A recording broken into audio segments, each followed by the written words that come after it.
Hello साथियों, कैसे हैं। उम्मीद करता हूं कि आप अच्छे तरीके से फर्स्ट ग्रेड की तैयारियों में जुटे हुए हैं। उसी आशा और विश्वास के साथ आज के इस सेशन में सभी साथियों का हार्दिक स्वागत और अभिनंदन। साथियों, चर्चा करेंगे कुछ और महत्वपूर्ण objective type question with description के साथ, जो आपके एग्जाम के लिए बड़े ही फायदेमंद साबित हो सकते हैं। निश्चित रूप से आज का सेशन है वो आपके लिए बड़ा ही खास और इन्फॉर्मेटिव होने वाला है। इसलिए जो भी साथी हमारे साथ पहली बार जुड़ रहे हैं वो एक बार चैनल को सब्सक्राइब कर लें, साथ में आज के सेशन को शेयर भी कर दें, ताकि अपन आज के सेशन को फटाफट स्टार्ट करें और कुछ महत्वपूर्ण जानकारियां जो एग्जाम से रिलेटेड है उन जानकारियों का आदान प्रदान है वो आप तक हो, और आप जो टारगेट RES लेके चल रहे हैं कि हमें गजेटेड ऑफिसर बनना है, उस टारगेट को हम अचीव कर सके। हमारा प्रयास ये रहेगा कि आपको घर बैठे ऐसा मटेरियल उपलब्ध करवाना है जो आपके एग्जाम के लिए फायदेमंद साबित हो। तो ये काम जरूर आपको करना है, क्योंकि एग्जाम का समय है वो बहुत ही कम बचा है। यानी आपको मई में अपना संपूर्ण सिलेबस करने के बाद प्रैक्टिस भी आपको करनी है, चाहे वो ऑब्जेक्टिव टाइप क्वेश्चनों के माध्यम से करो और चाहे आप रिवीजन के माध्यम से करो। तो ये काम भी अपने को करना है। तो ये सारे काम कब होंगे? जब अपन ज़्यादा से ज़्यादा समय है वो अपनी पढ़ाई को देंगे। क्योंकि अभी हो सकता है कि आप 8 से 10 या 12 घंटे पढ़ रहे हैं, लेकिन इसको थोड़ा बहुत हमें आगे और बढ़ाना पड़ेगा। 13, 14, 15 घंटे तक भी लेकर जाना पड़ेगा, क्योंकि ये अपना जो युद्ध है वो अंतिम युद्ध होता है। क्योंकि ये नहीं है कि एक बार एग्जाम दे ली अगली बार फिर दे लेंगे। ये कंपटीशन एग्जाम है, इसमें अंतिम युद्ध मानकर लड़ाई लड़ी जाती है। क्योंकि इस बार चयन नहीं होता है तो मैं ये मानता हूं कि कॉमर्स में इतनी बड़ी भर्तियां आने की संभावना बहुत ही कम रहने वाली है साथियों। तो इसलिए इसको अंतिम युद्ध मानते हुए पूरे मनोयोग से, पूरी मेहनत से, पूरी शान और शिद्दत से आप लग जाओ। ऐसा करोगे तो निश्चित रूप से आपको इसका फायदा भी मिलेगा। ठीक है, तो ये बात होने के बाद आज के सेशन को मैं स्टार्ट कर रहा हूं, और स्टार्ट करने से आप अपना काम कर दीजिए और मैं सेशन को स्टार्ट कर देता हूं। ठीक है, तो देखो आज के सेशन को स्टार्ट करेंगे कुछ महत्वपूर्ण प्रश्नों के साथ। देखो ये आपके सामने आ गया है स्क्रीन पे। अब इसका आपको जवाब देना है ना? इसका जवाब देना है। इसका जवाब आपको देना है। बताओ, देखिए जवाब तो दे दोगे कि आप समझ गए होंगे कि मैं क्या कर रहा हूं, है ना? फिर भी आपको इसका जवाब देना। बताओ, देखिए फटाफट फटाफट इसका जवाब दो।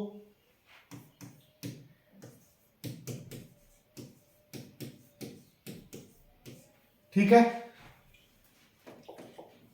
अब इसका जवाब आपको देना है। क्या पूछा है कि कंपनी के चिट्ठे में संपत्तियां दिखाई जाती है स्थायित्व क्रम में, तरलता क्रम में, ए व बी दोनों, और बाजार मूल्य में। अब आपको इसका आंसर देना है कि कंपनी में संपत्तियां, देखो जो आपका बैलेंस शीट है ना, चिट्ठा तैयार करने की, चिट्ठा तैयार करने की दो विधियां, ये वित्तीय विवरण की नहीं है, ये आपके अलग जो स्टेटमेंट तैयार करते हैं उसमें। एक होता है आपका स्थायित्व क्रम, स्थायित्व क्रम। इसमें जो आपकी दायित्व होते हैं ना, है ना, दायित्व और संपत्ति। तो इसमें सबसे ऊपर कौन आता है? सबसे ऊपर आते हैं आपकी पूंजी, है ना, जिसको अपन क्या कहते हैं? कैपिटल कहते हैं। और इसमें आती है आपकी संपत्ति, या ये कहते स्थायी संपत्ति। स्थायी संपत्ति है वो सबसे ऊपर आती है। और सबसे नीचे बात करें स्थायित्व की, है ना, तो सबसे नीचे यहां पर आते हैं चालू दायित्व, और इसमें आते हैं आपके, इसमें क्या आएगा? इसमें आएगी आपकी चालू संपत्ति, जिसको अपन क्या कह सकते हैं? कैश या बैंक। और इसमें आती है आपकी गुडविल, है ना। तो गुडविल स्थायी संपत्ति के रूप में गुडविल है, वो सबसे ऊपर आती है, और इसमें कैश और बैंक। इसमें स्थायित्व में ऊपरी ऊपर आपकी कैपिटल आती है और नीचे नीचे आपके चालू दायित्व शो किए जाते हैं। दूसरा आपका क्रम होता है, सेकंड है आपका तरलता क्रम, है ना। तरलता क्रम में अगर बात करें तो ऊपर ही ऊपर है वो आपके जो आपके क्रेडिटर है, बैंक ओवरड्राफ्ट है, वो आते हैं तो चालू दायित्व मान सकते हैं। और संपत्तियों में आपके कैश और बैंक आते हैं। और नीचे की बात करें तो नीचे सबसे नीचे आपकी पूंजी आती है और इसमें आपकी गुडविल है शो की जाती है ना। तो चिट्ठा तैयार करने की अपने पास दो विधि होगी। तो कंपनी में चिट्ठे में संपत्तियां किस तरीके से दिखाई जा सकती है, आपकी स्थायित्व क्रम में भी दिखाई जा सकती है और तरलता क्रम में भी दिखाई जा सकती है। इसलिए इसका आंसर क्या हो जाएगा, ए और बी दोनों हो जाएंगे। दो क्रमों में आपके जो बैलेंस शीट है वो तैयार की जाती है। संपत्तियां दो तरीके से दिखाई जा सकती है।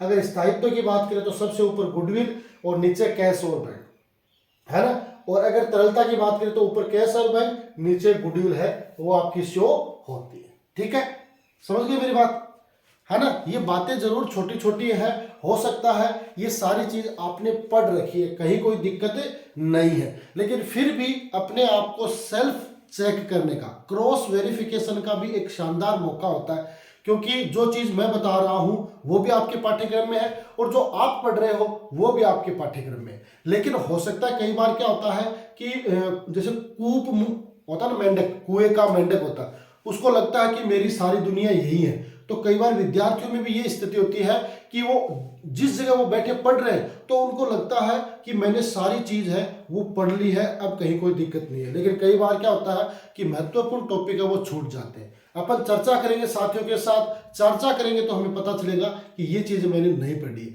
लेकिन पाठ्यक्रम के अकॉर्डिंग अपने को हर टॉपिक है वो पढ़ने का प्रयास करना है। चाहे उसमें हो सकता है कि कई बार कोई टॉपिक ऐसा हो सकता है जो आपको कम समझ में आए, लेकिन प्रयास ये करना है कि उसको भी पढ़ना है। क्योंकि अपन छोटे बच्चे हैं नहीं कि भाई ये चीज अपने को समझ में नहीं आती उसको स्किप कर दे, नहीं। एक बार दो बार उसको रीडिंग लगाओगे तो निश्चित रूप से कुछ बातें तो समझ में आ ही जाएंगी। और कुछ नहीं आती है तो कई बार क्या होता है कि जो टॉपिक आपको नहीं आ रहा और आपने थोड़ा बहुत पढ़ा उसमें से इजी क्वेश्चन आ जाता है ना। तो इजी क्वेश्चन आप आराम से कर सकते हो, तो उसका बेनिफिट आपको मिल जाता है। तो इसलिए स्किप नहीं करना, कोई भी टॉपिक को, पूरे टॉपिक को अपने को पढ़ना है, समझना, और पढ़ोगे और समझोगे तो उसका बेनिफिट है आपको निश्चित रूप से होगा। ठीक है, बढ़े आगे, चलो आगे बढ़ते हैं। अगला क्वेश्चन देखो, ये आपके सामने दूसरा क्वेश्चन है। बताओ देखिए इसका आंसर क्या होगा कि निम्नलिखित में से कौन सी मद चालू दायित्व नहीं है ना। करंट लायबिलिटीज आपकी नहीं है। आपका आदत लाभांश, है ना, दे बिल, बैंक ओवरड्राफ्ट, अल्पमत अंशधारियों का हित, यानी ये तो आदत लाभांश यानी आउटस्टैंडिंग डिविडेंड, है ना, आउटस्टैंडिंग है, नाम आ गया तो ये आपका करंट ही होगा। बिल्स पेबल तो ये भी आपका क्या होता है, करंट ही होता है ना। और बैंक ओवरड्राफ्ट तो ये भी आपका क्या होता है, करंट की इस कैटेगरी में ही आता है। तो बच गया क्या, अल्पमत अंशधारियों का हिस्सा, ये आपकी करंट असेट्स नहीं, सॉरी करंट लायबिलिटीज है वो नहीं होती है।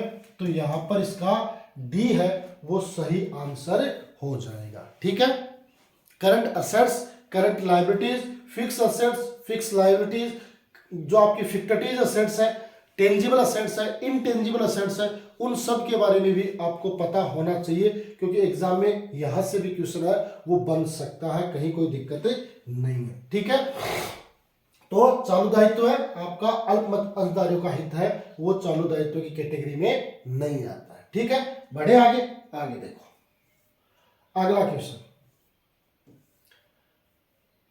ये आपके सामने, बताओ देखिए फटाफट क्या होगा कि चिट्ठे, है ना, कंपनी के चिट्ठे में संपत्तियों का क्रम होता है ना। अब ये क्रम पूछा है इसमें, तो ये अपन क्या मान सकते हैं, जिस हिसाब से दे रखा है ना उस हिसाब से अपन मानेंगे इसको स्थायित्व क्रम, है ना। स्थायित्व क्रम होता है ना। सबसे पहले स्थायित्व क्रम में कौन कौन आते हैं, है ना। स्थायी संपत्ति आती है, चालू संपत्ति ऋण आती है, विनियोग आते हैं, विविध व्यय आते हैं, है ना। तो इसमें अपने को पूछा है तो सबसे पहले क्या आएगा, सबसे पहले एक नंबर पे ये आएगा आपकी स्थायी संपत्ति। फिर दो नंबर पे आएंगे आपके विनियोग, है ना।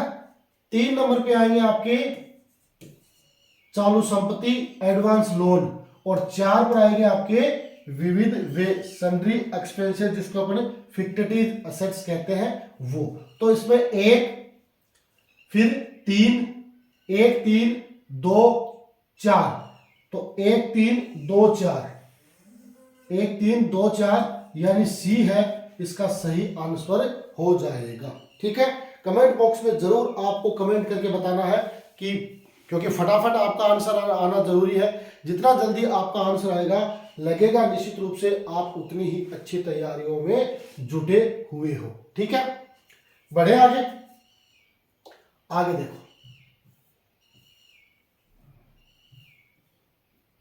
अगला क्वेश्चन आपके सामने क्या है कि कंपनी के चिट्ठे के दायित्व पक्ष में संचय और आधिक्य के अंतर्गत कौन कौन सी मदों को दिखाया जाता है। जो आपकी लायबिलिटी साइड है, लायबिलिटी साइड है उसमें आपके जो रिजर्व एंड सरप्लस है, रिजर्व एंड जो सरप्लस है, 2 नंबर पॉइंट होता है रिजर्व एंड सरप्लस, है ना। वैसे ये आपका इक्विटी एंड लायबिलिटीज में आता है। इक्विटी एंड लायबिलिटीज का पहला पार्ट होता है आपका कौन सा, इक्विटी एंड लायबिलिटीज का पहला पार्ट होता है शेयर कैपिटल, दूसरा होता है आपका रिजर्व एंड सरप्लस, है ना। तीसरा होता है पेंडिंग अलॉटमेंट मनी, है ना। तो इस दूसरे पार्ट में रिजर्व एंड सरप्लस में कौन कौन से आपको शामिल करने होते हैं, है ना। तो देखो इसमें है आपका अंश प्रीमियम खाता, प्रस्तावित लाभांश, पूंजी शोधन संचय, लाभ हानि खाते का शेष, है ना। अब इनमें से अपने को रिजर्व में कौन कौन से शामिल करने हैं। अब देखो इसमें से रिजर्व में देखो अंश प्रीमियम है, ये होता है ना, तो ये होगा। ठीक है, प्रस्तावित लाभांश ये करंट लायबिलिटीज है, तो ये इसमें नहीं होगा। पूंजी शोधन संचय कैपिटल रिडम्पशन रिजर्व है, तो ये होगा, है ना, इसको भी शामिल करेंगे। लाभ हानि खाते का शेष ये क्रेडिट शेष है, तो ये भी शामिल होगा। तो इसका मतलब 1 1 3 और 4 इसका सही आंसर होगा। तो 1 3 और 4 सी है इसका सही आंसर हो जाएगा। बताओ देखिए कितनों का सही आंसर है, कितने लोगों का सही आंसर है, ये आपको बताना पड़ेगा। बताओ देखिए। तो कंपनी के चिट्ठे का दायित्व पक्ष में है वो ये आपके लिखे जाते हैं। बहुत ही आसान क्वेश्चन है ये, तो बेसिक चीज अपन चर्चा करते हैं वो सारी चीज है।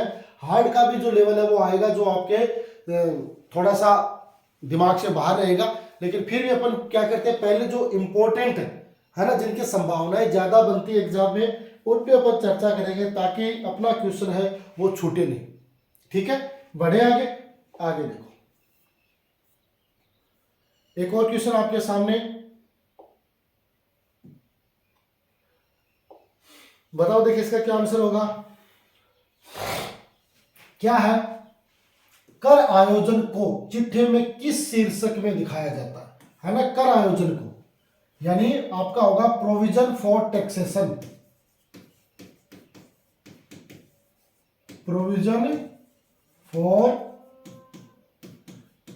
टैक्सेशन, है ना। ये क्या होगा, चालू दायित्व और आयोजन में होगा, संचय और आधिक्य में होगा, सुरक्षित ऋण में होगा, या विविध व्यय में होगा। प्रोविजन फॉर जो टैक्सेशन होता है ये 2 कंडीशन में होते हैं।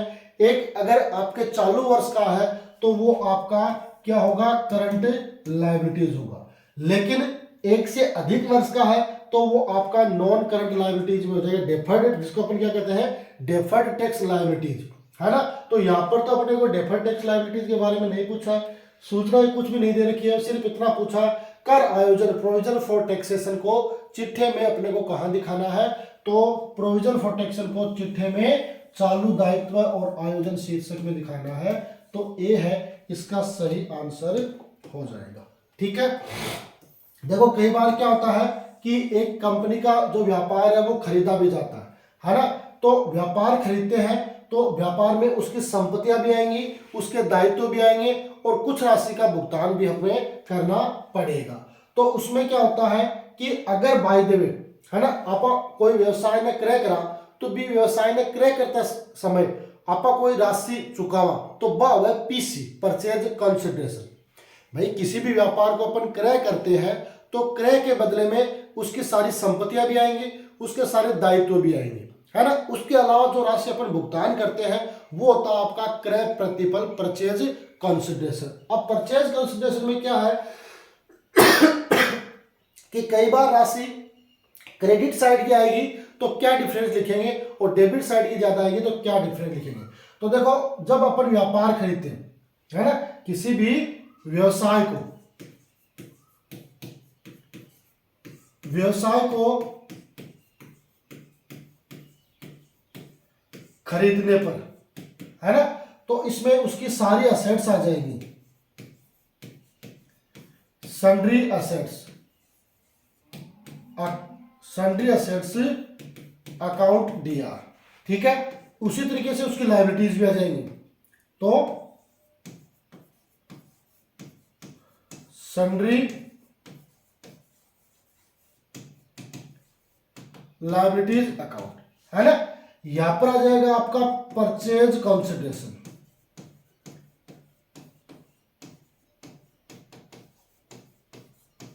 क्रय प्रतिफल, ये सारी चीज आ जाएगी। अब ये टोटल करने के बाद अगर हमारे पास ये ज्यादा आता है ना, अपने पास ये ज्यादा है तो यहां पर आएगा गुडविल अकाउंट।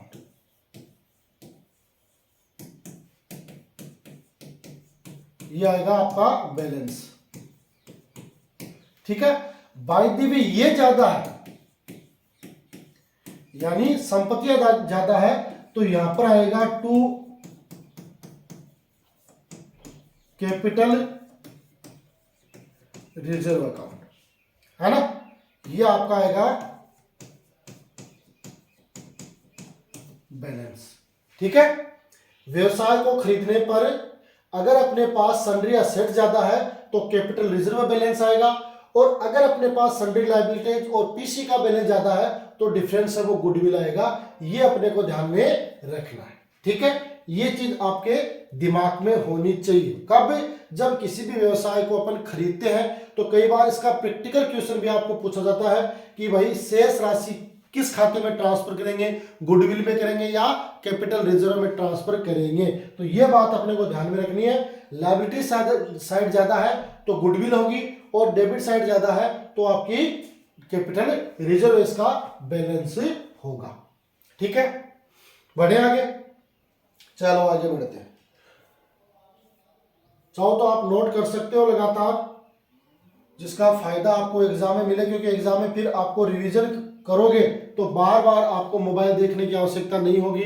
सिर्फ और सिर्फ जो आपने हैंड्स नोट तैयार किए हैं उनकी रीडिंग लगा के भी आप परीक्षा हॉल में जा सकते हो। ठीक है, देखो दिया गया है क्या कि अंश पूंजी आपकी 1 लाख की है, सामान्य संचय आपका 1,20,000 का।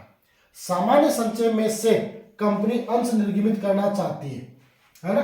सामान्य संचय में से कंपनी अंश निर्गमन करना चाहती है तथा सामान्य संचय का शेष नई पूंजी का 25% रखना चाहती है। सामान्य संचय का शेष कितना होगा बताओ। देखिए 25,000, 40,000, 55,000 और 44,000, है ना। क्या इसका आंसर होगा कि भाई उसके पास कैपिटल कितनी है, 1 लाख की कैपिटल है, सामान्य संचय कितना, 1,20,000 का, है ना। सामान्य संचय में से कंपनी अंश निर्गमित करना चाहती है और सामान्य संचय का शेष है वो 25% है, वो रखना चाहती है ना। तो देखो कुल पूंजी कितनी होगी अपने पास, 1,20,000 प्लस 1 लाख, तो टोटल कितनी होगी 2,20,000। 2,20,000 का 25% निकालो तो 2,20,000 का 25% कितना होगा? 55,000। तो 55,000 रुपए आपके कैपिटल रिजर्व में रख लिए जाएंगे। ठीक है, ओके है, बढ़े आगे। आगे देखें, चलो आगे। आसान आसान क्वेश्चन है जो सारे आपके पढ़े हुए हैं, है ना, जिनको आपको अलग से पढ़ने की आवश्यकता नहीं है, सिर्फ और सिर्फ अपने को टेस्ट करना है। क्या है कि निर्माण कार्य हेतु उधार ली गई राशि का ब्याज दिखाया जाता है ना।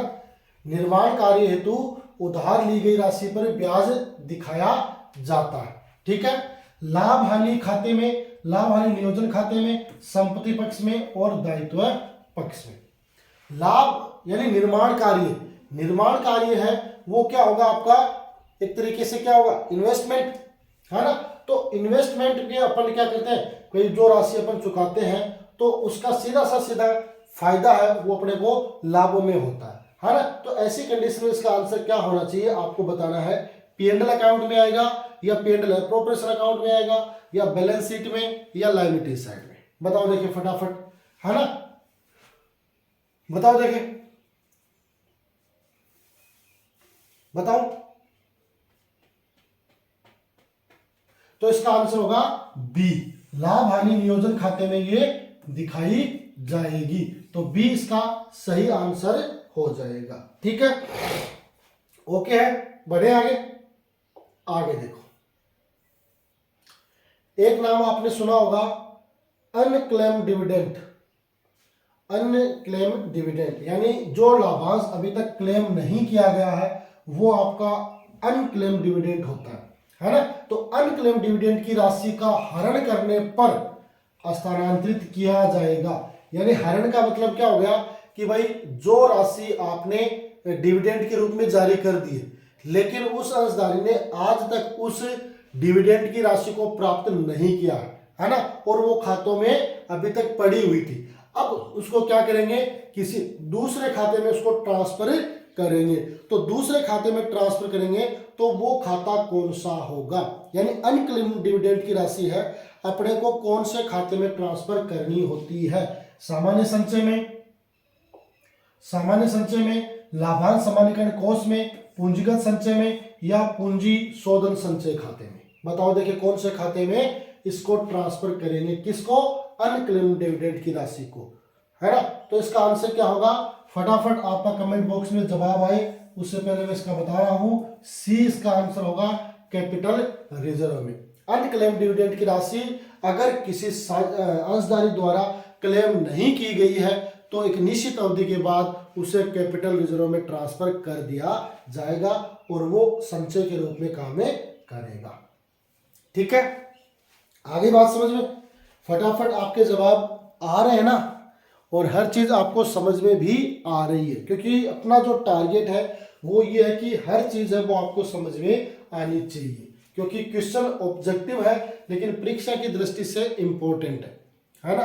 परीक्षा की दृष्टि से इनका डिस्क्रिप्टिव जो वर्णन अपन पढ़ते हुए चल रहे हैं उसका बेनिफिट आपको सीधा एग्जाम में मिलने वाला है। बाकी देखो कॉमर्स में ऐसा नहीं होता, जीके में तो फिर भी ऐसा चलता है कि एक लाइन को जोड़ के दूसरी लाइन, तीसरी लाइन को है ना, उस तरीके से बढ़ते। अपन जो काम की बात है ना वही पढ़ते। अब जैसे अनक्लेम डिविडेंड है तो इसको किस में ट्रांसफर करते हैं? Capital reserve. यही बात अपने को ध्यान में रखनी। इसके साथ और जैसे मैं कुछ बताने लग जाऊं तो वो आपके दिमाग से बाहर हो जाती है, तो अपने को यही ध्यान रखना है कि अनक्लेम डिविडेंड की राशि है वो कैपिटल रिजर्व में ट्रांसफर की जाती है। ठीक है, बढ़े आगे। एक और आगे आपके सामने रिजर्व से रिलेटेड क्वेश्चन है। क्या है? शेयर प्रीमियम, जिसको अपन सिक्योरिटी प्रीमियम भी कहते हैं। शेयर प्रीमियम या सिक्योरिटी प्रीमियम अकाउंट चिट्ठे के दायित्व पक्ष में किस शीर्षक के अंतर्गत दिखाया जाता है? संचय व अधिक में, रिजर्व एंड सरप्लस में, शेयर कैपिटल में, सेक्योर्ड लोन में और चालू दायित्व में। अब इनमें से कौन से में अपने को सिक्योरिटी प्रीमियम दिखाना है? तो बहुत बार अपनी चर्चा हो चुकी है, आराम से इसका आप जवाब दे सकते हो, कहीं कोई दिक्कतें नहीं है। तो शेयर प्रीमियम अकाउंट को चिट्ठे में आपके रिजर्व एंड सरप्लस के अंतर्गत दिखाया जाता है। ये चीज आपको भी पता है और मुझे भी पता है। ठीक है, सीधी सी बात है, कोई ज्यादा इसमें नहीं है। मैंने सारी डिटेल से जो आपके कंपनी अधिनियम 2013 की जो अनुसूची 3 है उसके भाग फर्स्ट और सेकंड के अनुसार आपको complete balance sheet P&L account के बारे में बताया है। जिन साथियों ने अभी तक उन सेशन को ज्वाइन नहीं किया उनको मैं बता दूं कि आपको वीडियो के डिस्क्रिप्शन में लिंक मिल जाएंगे। इसके अलावा अपने स्कूल लेक्चरर की नाम से एक प्ले लिस्ट बना रखी है, वहां पर भी जाकर आप तमाम ये सेशन है वो ज्वाइन कर सकते हैं। बहुत ही शानदार सेशन है जो आपके एग्जाम के लिए बड़े ही मील के पत्थर साबित होंगे। सिर्फ और सिर्फ 15 से 20 मिनट यानी 2 की स्पीड में आप देखोगे तो 20 मिनट में आपका पाठ्यक्रम का जो टॉपिक है वो क्लियर हो जाएगा। तो हमारा प्रयास ये है कि आपको कम समय में अच्छे से अच्छा मेटेरियल उपलब्ध करवाया जाए जिसका फायदा आपको एग्जाम में हो। तो ये काम आपको जरूर करना है। इसके अलावा भी अगर आप हमारे साथ जुड़ना चाहते हो तो आप हमारा टेलीग्राम चैनल और व्हाट्सएप चैनल दोनों ज्वाइन कर लीजिए। दोनों के लिंक है वो वीडियो के डिस्क्रिप्शन में है, वहां जाएं और उन चैनल को ज्वाइन करें और लगातार अपडेट रहते हैं। ठीक है, आगे बढ़ो। देखो अगला क्वेश्चन, अगला क्वेश्चन वापस लगभग वही है, कोई बहुत ज्यादा चेंज नहीं है। क्या है, इसको हिंदी में कर दिया। न मांगे गए लाभांश खाते को चिट्ठे में दिखाया जाता है ना, सुरक्षित ऋण में, असुरक्षित में, आयोजन में और चालू दायित्व में, है ना। इसका थोड़ा सा ऑप्शन चेंज कर दिया।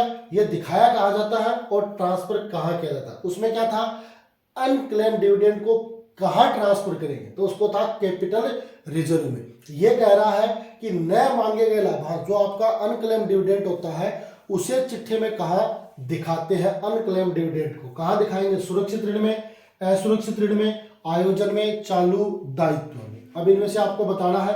तो न मांगे गए लाभांश है उसको अर्जदारी क्लेम नहीं करता है तो उसे कैपिटल रिजर्व में ट्रांसफर कर देंगे और उसे कहाँ दिखाएंगे, जब तक ट्रांसफर नहीं करते।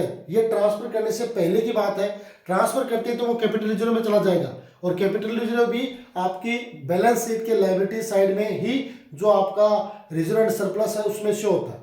लेकिन जब तक अपन ने डिक्लेयर कर दिया और वो अंशधारी उसको प्राप्त नहीं करता है तब तक वो बैलेंस शीट की जो आपकी करंट लायबिलिटीज है उस शीर्षक में पड़ा रहेगा। तो इसका आंसर क्या हो जाएगा, डी है वो इसका सही आंसर हो जाएगा, है ना। डी है वो इसका सही आंसर होगा और उसी के आधार पर अपने को क्या करना है, काम करना है। क्योंकि अगर क्लेम नहीं करेगा तो फिर वो राशि कैपिटल रिजर्व में ट्रांसफर हो जाएगी और जब तक क्लेम नहीं करेगा तब तक वो आपके चालू दायित्व में पड़ी रहेगी। ठीक है, क्लेम कर लेगा तो भुगतान कर देंगे, नहीं क्लेम करेगा तो एक निश्चित अवधि के बाद उसे कैपिटल रिजर्व में ट्रांसफर कर देंगे। ठीक है साथियों, तो ये था आज का एक और शानदार, जानदार और इंफॉर्मेटिव सेशन जो मैंने आपके साथ आज के इस सेशन में शेयर किया है। निश्चित रूप से आज का सेशन है वो आपके लिए खास है तो जरूर आज के इस सेशन को लाइक करें, चैनल को सब्सक्राइब करें, साथ में अपने साथियों के साथ जो कॉमर्स से रिलेटेड किसी भी प्रकार के एग्जाम, चाहे आपके यूजीसी नेट के एग्जाम हो, चाहे आपके कॉलेज लेक्चरर के एग्जाम हो, चाहे आपके केवीएस के एग्जाम हो, चाहे आपकी एनवीएस के एग्जाम हो, चाहे आपकी ईएमआरएस के एग्जाम हो, चाहे आपकी जूनियर अकाउंटेंट के एग्जाम हो, चाहे आपकी अकाउंट असिस्टेंट के एग्जाम हो और इसके अलावा कॉमर्स रिलेटेड जो आपके ये पाठ्यक्रम के टॉपिक शामिल है उन सब में सेशन बड़ा फायदेमंद होगा। तो ये काम जरूर करें और लगातार हमारे साथ जुड़ते रहें इस आशा और विश्वास के साथ कि इस बार टारगेट RES को अपन प्राप्त करके रहेंगे। तो आज के सेशन में इतना ही, मिलेंगे अगले सेशन में, तब तक के लिए गुड बाय।